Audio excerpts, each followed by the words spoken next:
का क्या कहना। ओम शांति। 5 अव्यक्त महावाक्य 15-11-69 रिवाइज। टॉपिक अच्छी पिता समान हेबार सहज पुरुषार्थ आज्ञाकारी हुआ। आज बाप दादा निजर पवित्र हंस मंडली को देखुछंती। प्रत्येक संतान गोटे गोटे होली हंस अटंती।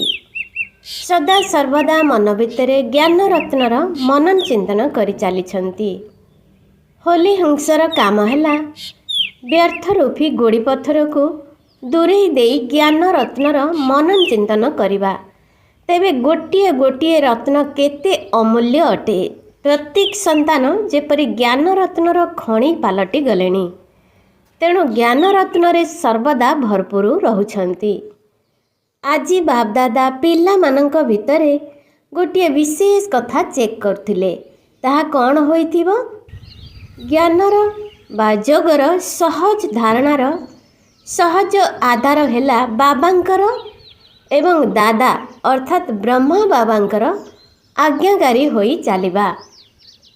पिता रूपरे मध्य आज्ञाकारी हेबा। शिक्षक रूपरे एवं सद्गुरु रूपरे मध्य आज्ञाकारी होई चलिबा। तीनोटी जाक रूपरे आज्ञाकारी हेबा अर्थ सहज पुरुषार्थी हेबा। काहेकि ना तीनोटी जाक रूपरे पिला मानकु आज्ञा मिलिछि। अमृत बेला ठारू आरंभ करी राति पर्यंत प्रत्येक समय पई प्रत्येक कर्तव्य पई आज्ञा मिल जाइछि। जदि सही अनुसार आज्ञा सर्वदा मानुथिब तेबे कौनसी प्रकारर मुस्किलर बा मेहनतर अनुभव होई परिबो नहीं।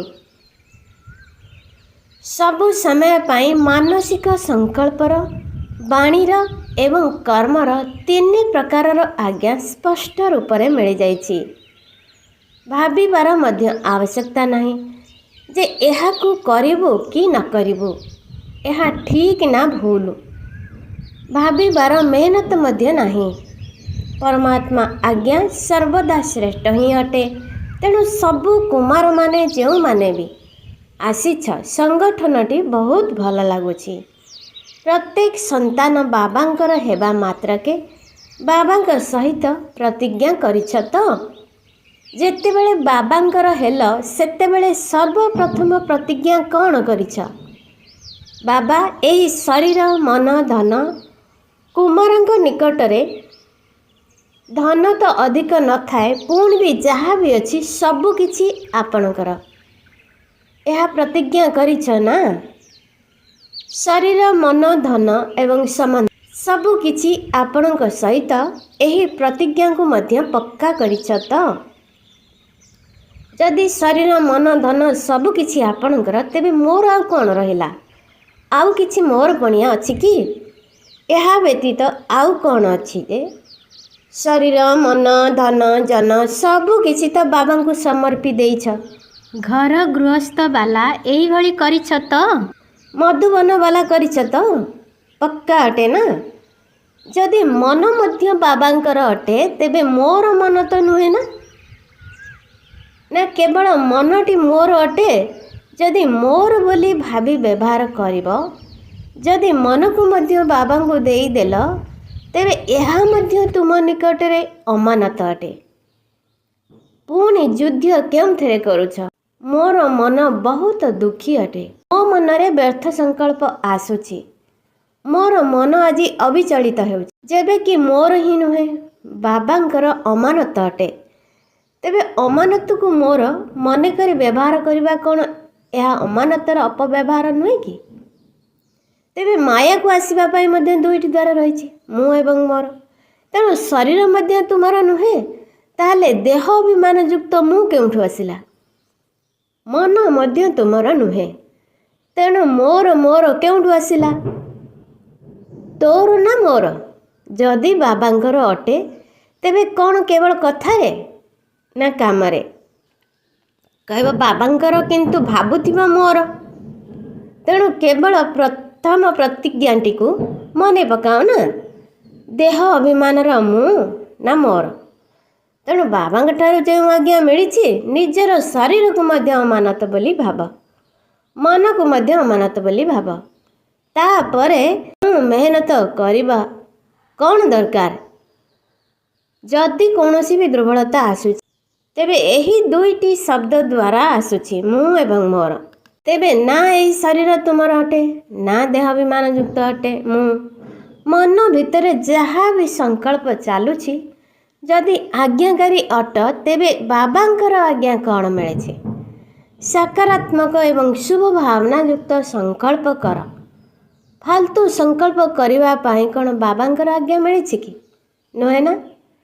ତେବେ ଯେବେ କି ମନ ତୁମର ନୁହେଁ ପୁଣି ବି ସେଥିରେ ବ୍ୟର୍ଥ ସଂକଳ୍ପ କରୁଛ, ତାହେଲେ ବାବାଙ୍କର ଆଜ୍ଞାକୁ ବାସ୍ତବିକ ରୂପରେ ପାଳନ କରିଲ ନାହିଁ ନା। ତେଣୁ କେବଳ ଗୋଟିଏ ଶବ୍ଦ ମନେ ରଖ, ମୁଁ ପରମାତ୍ମା ଆଜ୍ଞାକାରୀ ସନ୍ତାନ। ଏହା ବାବାଙ୍କର ଆଜ୍ଞା କି ନାହିଁ ଚିନ୍ତା କର। ଯିଏ ଆଜ୍ଞାକାରୀ ସନ୍ତାନ ହୋଇଥାଏ ସେ ସର୍ବଦା ସ୍ୱତଃ ହିଁ ତାର ପିତାର ସ୍ମୃତିରେ ରହିଥାଏ। ସିଏ ଆପେ ଆପେ ପିତାର ପ୍ରିୟ ହୋଇଯାଏ, ସ୍ୱତଃ ହିଁ ପିତାର ନିକଟତମ ହୋଇଥାଏ। ତେଣୁ ଚେକ୍ କର, ମୁଁ ମୋର ପିତାଙ୍କର ନିକଟତମ ଅଟେ ତ, ଆଜ୍ଞାକାରୀ ଅଟେ ତ? ଏହି ଗୋଟିଏ ଶବ୍ଦ ତ ଅମୃତ ବେଳାରେ ମନେ ପକାଇ ପାରିବ। ମୁଁ କିଏ? ସଦା ଆଜ୍ଞାକାରୀ ନା କେବେ ଆଜ୍ଞାକାରୀ, କେବେ ଆଜ୍ଞାକୁ ଏଡ଼ାଇ ଦେଲା ବାଲା? ବାପ ଦାଦା ତ ସବୁବେଳେ କହୁଛନ୍ତି କୌଣସି ପ୍ରକାରର ଯଦି ଏକମାତ୍ର ବାବାଙ୍କ ସମ୍ବନ୍ଧ ହିଁ ମନେ ରହିବ, ଅନ୍ତରରୁ ବାବା ଶବ୍ଦ ବାହାରୁଥିବ, ତେବେ ନିଶ୍ଚିନ୍ତ ଭାବରେ ନିକଟତମ ହେବାର ଅନୁଭବ କରିପାରିବ। କେବଳ ମନ୍ତ୍ର ଜପ କରିବା ଭଳି ବାବା ବାବା କୁହ ନାହିଁ। ସେମାନେ ରାମ ରାମ କହୁଛନ୍ତି, ତୁମେ ବାବା ବାବା କହିବ ନା ଅନ୍ତର ଭିତରୁ ବାହାରୁ ବାବା?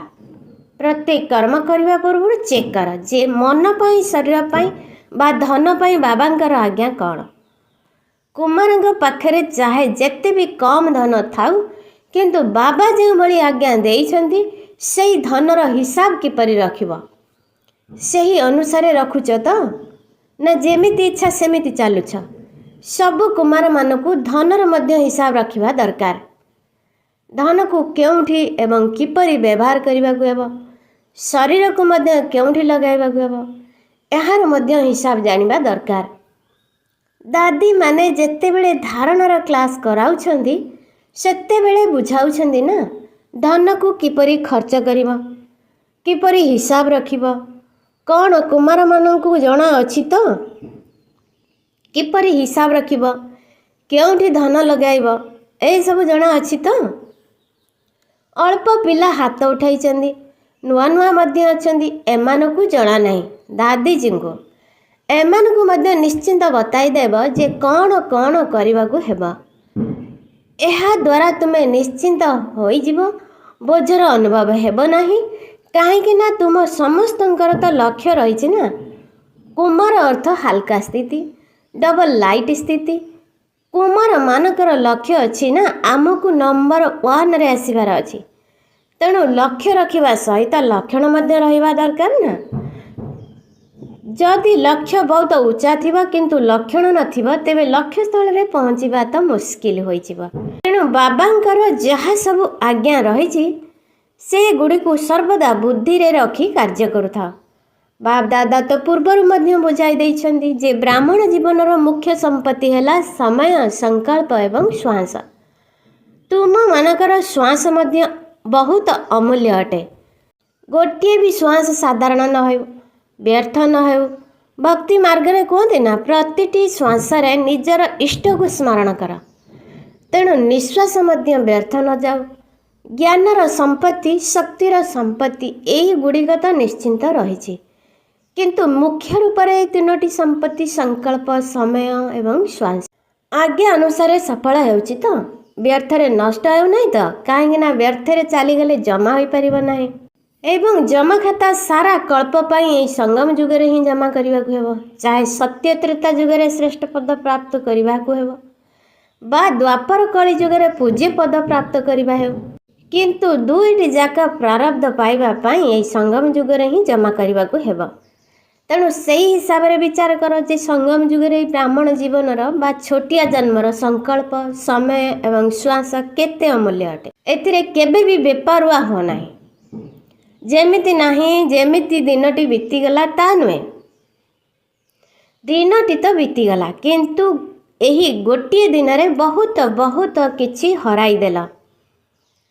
ଯେତେବେଳେ ବି ଫାଲତୁରେ କୌଣସି ସଂକଳ୍ପ ବା ସମୟ ନଷ୍ଟ ହୋଇଯାଉଛି, ତେବେ ଏହିପରି ଭାବ ନାହିଁ ଯେ କେବଳ 5 ମିନିଟ୍ ତ ଯାଇଛି ନା।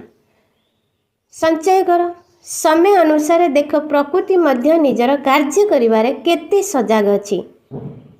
କିଛି ନା କିଛି ଖେଳ ଦେଖାଇ ଚାଲିଛି, କେଉଁଠି ନା କେଉଁଠି ଖେଳ ଦେଖାଇ ଚାଲିଛି। କିନ୍ତୁ ପ୍ରକୃତି ପ୍ରତି ବ୍ରାହ୍ମଣ ପିଲାମାନଙ୍କର କେବଳ ଗୋଟିଏ ହିଁ ଖେଳ, ଉଡ଼ିବାର କଳାର ଖେଳ। ତେଣୁ ପ୍ରକୃତି ତ ତା'ର ଖେଳ ଦେଖାଉଛି, କିନ୍ତୁ ତୁମେ ବ୍ରାହ୍ମଣମାନେ ନିଜର ଉଡ଼ିବାର କଳାରେ ରହିବାର ଖେଳ ଦେଖାଉଛ ତ। କେହି ଜଣେ ବାପଦାଦାଙ୍କୁ ଓଡ଼ିଶାରେ ହୋଇଥିବା ସାମୁଦ୍ରିକ ତୋଫାନ ବା ସୁନାମିର ସମାଚାର ଲେଖିକରି ଦେଇଛନ୍ତି। ଏଇଭଳି ହୋଇଛି, ସେଇଭଳି ହୋଇଛି, ତେଣୁ ପ୍ରକୃତିର ଖେଳକୁ ତ ଦେଖିଲ ନା। କିନ୍ତୁ ବାପଦାଦା ପଚାରୁଛନ୍ତି ଯେ ତୁମେମାନେ କେବଳ ପ୍ରକୃତିର ଖେଳ ଦେଖୁଥିଲ, ନା ନିଜର ଉଡ଼ିବାର କଳାର ଖେଳରେ ବ୍ୟସ୍ତ ଥିଲ? ଅର୍ଥାତ୍ ଆତ୍ମାମାନଙ୍କୁ ସକାଶ ଦେଉଥିଲ, ନା କେବଳ ସମାଚାର ଶୁଣିବାରେ ଲାଗିଥିଲ? ସମାଚାର ତ ସବୁ ଶୁଣିବାକୁ ହିଁ ପଡ଼ୁଛି, କିନ୍ତୁ ସମାଚାର ଶୁଣିବାରେ ଯେତିକି ଆଗ୍ରହ ରହୁଛି, ସେତିକି ଆଗ୍ରହ ନିଜର ଉଡ଼ିବାର କଳାର ଚମତ୍କାରୀ ଦେଖାଇବାରେ ରହିଥିଲା ତ। କେତେକ ପିଲା ଗୁପ୍ତ ଯୋଗୀ ମଧ୍ୟ ଅଟନ୍ତି। ଏହିଭଳି ଗୁପ୍ତ ଯୋଗୀ ପିଲାମାନଙ୍କୁ ବାପଦାଦାଙ୍କର ସହଯୋଗ ମଧ୍ୟ ମିଳୁଛି ବହୁତ। ଏବଂ ଏହିଭଳି ପିଲାମାନେ ନିଜେ ମଧ୍ୟ ଅଚଳ ଅଟଳ ଏବଂ ସାକ୍ଷୀ ଅବସ୍ଥାରେ ଥିଲେ ଏବଂ ବାୟୁମଣ୍ଡଳକୁ ମଧ୍ୟ ସମୟ ଅନୁସାରେ ସହଯୋଗ ଦେଇଛନ୍ତି। ଯେପରି ସ୍ଥୂଳ ସହଯୋଗ ଦେଲାବାଲା, ଚାହେ ସରକାର ହୁଅନ୍ତୁ ବା ଆଖପାଖର ଲୋକମାନେ ହୁଅନ୍ତୁ, ସହଯୋଗ ଦେବା ପାଇଁ ପ୍ରସ୍ତୁତ ହୋଇଯାଉଛନ୍ତି। ଯେପରି ବ୍ରାହ୍ମଣ ଆତ୍ମାମାନେ ମଧ୍ୟ ନିଜର ସହଯୋଗ ଶକ୍ତି, ଶାନ୍ତି ଏବଂ ସୁଖ ଦେବାର କାର୍ଯ୍ୟ, ଯାହାକି ଶ୍ରେଷ୍ଠ ଈଶ୍ୱରୀୟ କାର୍ଯ୍ୟ, ତାହା କରିଛ ତ। ଯେପରି ଅମୁକ ସରକାର ଏଇଭଳି ସହଯୋଗ ଦେଲେ, ଅମୁକ ଦେଶ ଏଇଭଳି ସହଯୋଗ ଦେଲା, ତୁରନ୍ତ ଘୋଷଣା କରିବାରେ ଲାଗି ପଡ଼ୁଛନ୍ତି। ତେଣୁ ବାପଦାଦା ପଚାରୁଛନ୍ତି, ତୁମେ ବ୍ରାହ୍ମଣ ଆତ୍ମାମାନେ ମଧ୍ୟ ନିଜର ଏହି କର୍ତ୍ତବ୍ୟ କରିଛ ତ? ତୁମମାନଙ୍କୁ ମଧ୍ୟ ସଜାଗ ରହିବା ଉଚିତ। ସ୍ଥୂଳ ସହଯୋଗ ଦେବା ମଧ୍ୟ ଆବଶ୍ୟକ। ଏଥିରେ ବାପଦାଦା ମନା କରୁନାହାନ୍ତି, କିନ୍ତୁ ଯାହା ବ୍ରାହ୍ମଣ ଆତ୍ମାମାନଙ୍କର ବିଶେଷ କାର୍ଯ୍ୟ, ଯେଉଁ ସହଯୋଗ ଅନ୍ୟ କେହି ଦେଇପାରିବେ ନାହିଁ, ଏହିଭଳି ସହଯୋଗ ତୁମେମାନେ ସଜାଗ ରହି ଦେଇଛ ତ।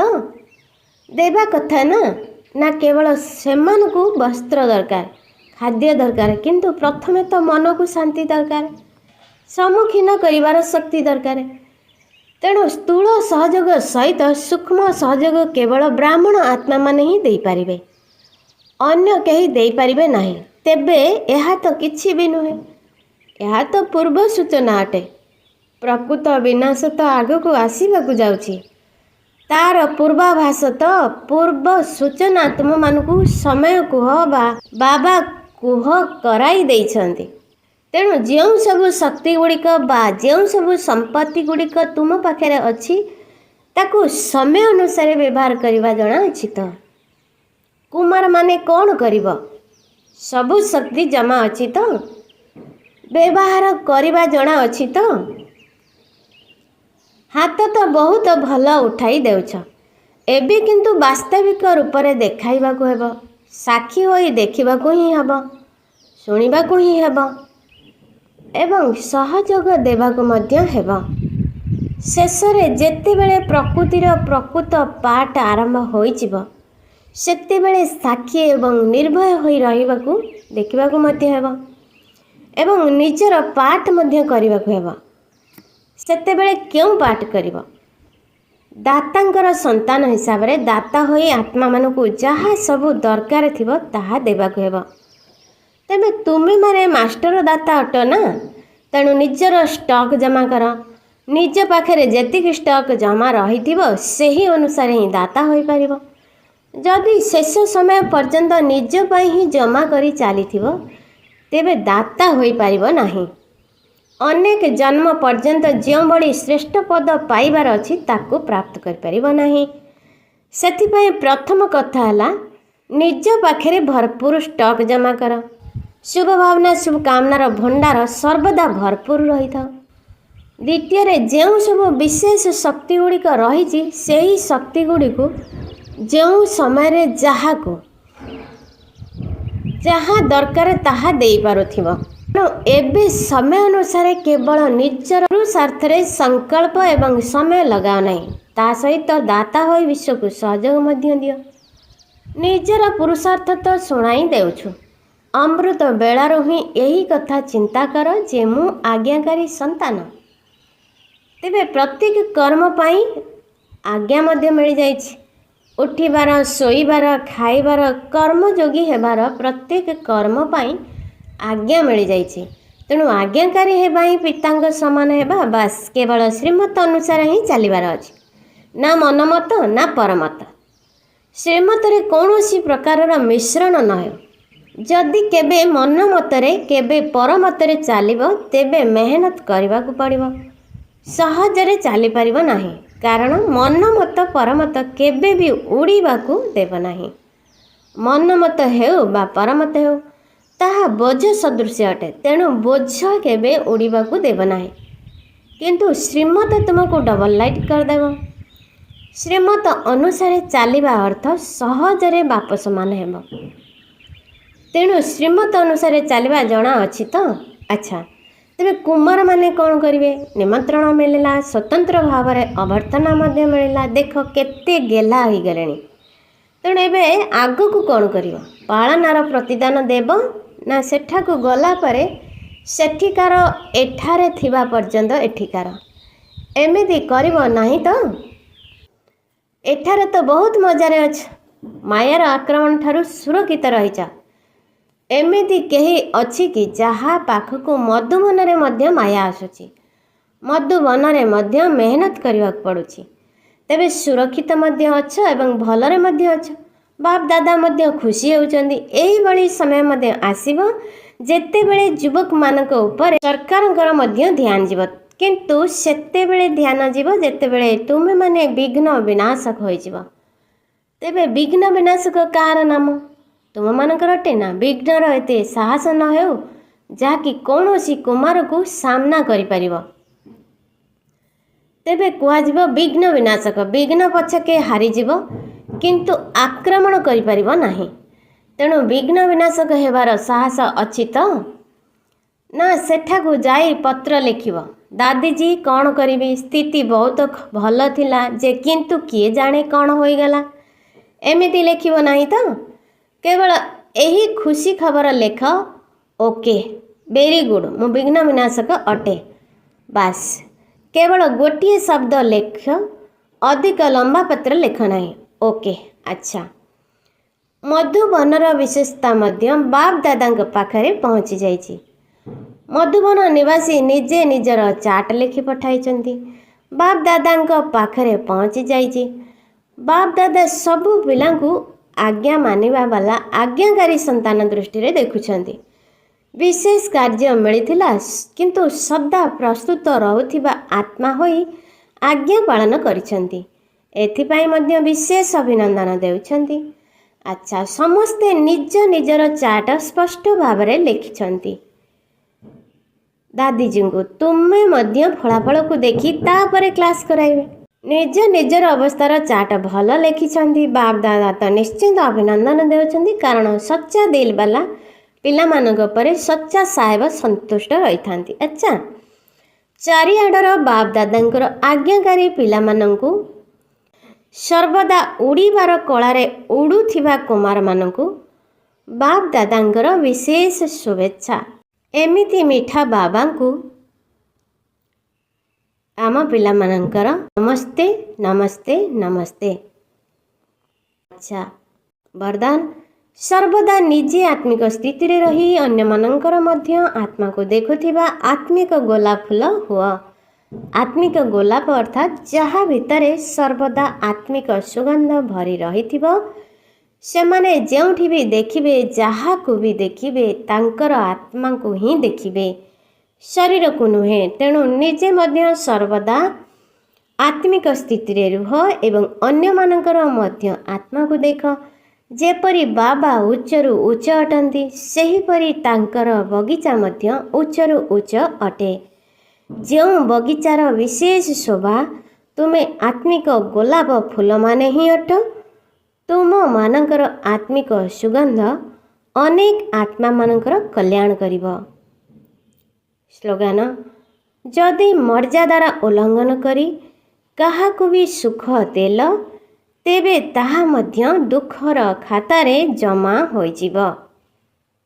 ଓମ୍ ଶାନ୍ତି। हमने प्यार वो पाया जो दुनिया पा नहीं सकती। ଆଜି ମୁରଲୀରୁ 3 ସମାନ ମୁଁ ନିର୍ବିଘ୍ନ ବିଜୟୀ ଆତ୍ମା। ମୁଁ ସର୍ବକୁ ସୁଖ ଦେଲା ବାଲା ଅଟେ। ମୁଁ ପୁରା ସହଯୋଗୀ ଆତ୍ମା।